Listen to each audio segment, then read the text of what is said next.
నేను ఒకరోజు అప్పుడు ఇంకా వర్క్ చేస్తున్నాను. వర్క్ చేస్తూ ఒకరోజు న్యూయార్క్ నుంచి ఆల్బనీ డ్రైవ్ చేసుకుంటూ వెళ్ళిపోతున్నాను. ఆల్బనీలో ఉండేవాడిని నేను. నా కారుకి చిన్న ప్రాబ్లం వస్తే నేను కిందకెళ్ళాను. అక్కడ ఈ దగ్గరలో ఏమైనా హెల్ప్ కావాలని చెప్పి ఒక దగ్గర పోలీస్ స్టేషన్ ఉంటే అక్కడికెళ్ళి నాకు హెల్ప్ కావడానికి వెళ్ళాను.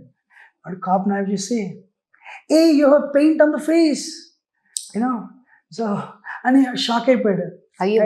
I told him this is not a paint, it's a religious symbol. So what does it mean? It means the symbol represent the foot of God. It means I am his servant. It means I am everyone's servant and I am your servant. ఆ police shock అయిపోయి, నా జీవితంలో ఎవరు I'm your servant అని చెప్పలేదు. ఎప్పుడు నేనే servant అనుకుంటున్నా. You are the first person in my life, you are telling your everyone servant. I'm impressed అన్నాడమ్మా. అందుకని ఏంటంటే దీని మార్క్ అర్థం ఏంటంటే మేము అందరికీ సేవ్ చేస్తాము వితౌట్ డిస్క్రిమినేటింగ్ ఎనీబడి.